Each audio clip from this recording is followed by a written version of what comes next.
My name is Abram, and I come from a rural town in Montana called Milsbe. It's a quiet farming community where I always had places to explore with my friends.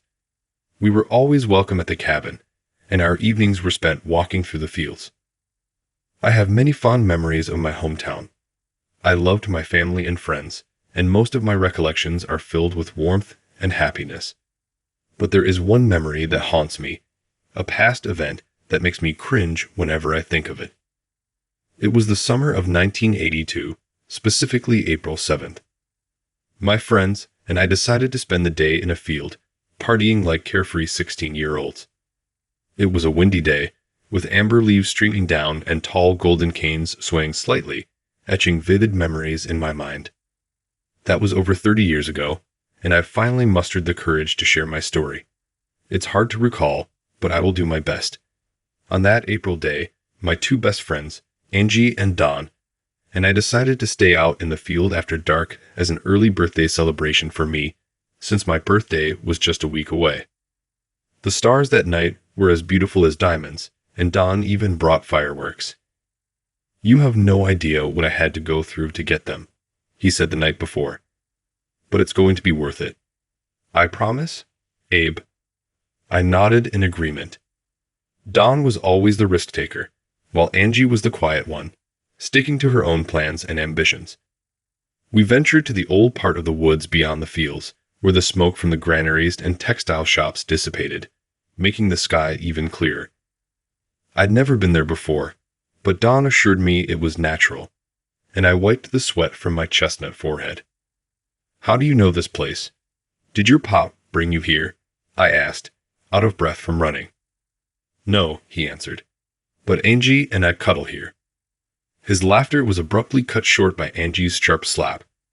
"Shut up, Don," she gasped, but Don only laughed louder, sounding a little deeper than usual, likely due to his height. "Whitey has a temper," he bellowed. I calmed them down by saying, "Hush, that toad can hear you." They stopped, looking at me for a moment, then continued on through the dense trees. I smiled to myself and followed. TOADMAN always got under their skin, and I knew it. TOADMAN was a local legend tracing back to the 1890s when several children were found dead near a toad's nest by the river, their limbs chopped off with a small hatchet. The culprit, Keith Lesler, was executed, but parents continued to warn their children to avoid the creek near the woods. Despite the warnings, children eventually forgot, and we often ventured to that creek. Once we reached the clearing in the center of the woods, we lay down in the tall grass, gazing up at the sky. I took a peaceful breath.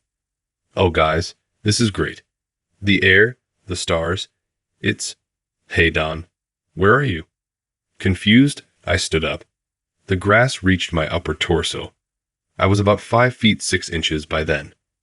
I wasn't worried. Don liked to hide and scare us. I reached for Angie's hand, but found only earth. Figuring she was in on it, I lay back down, waiting for them to jump out and scare me as they had before. After about 10 minutes, I started to worry. Why haven't they shown up yet? Confused, I wandered around the field searching for them.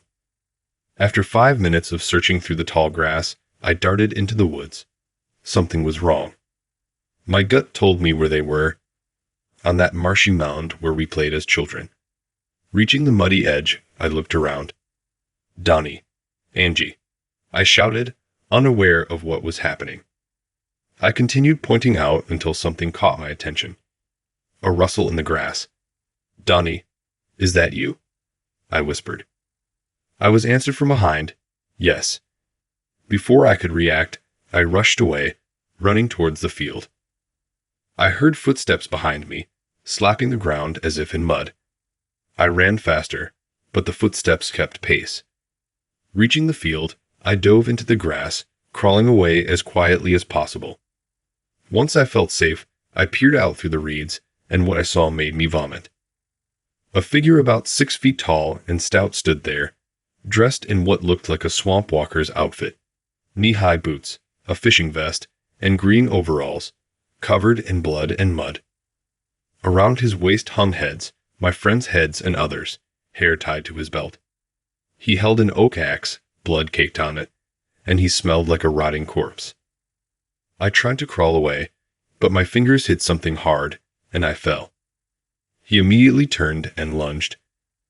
I barely dodged the axe as it slammed into the ground.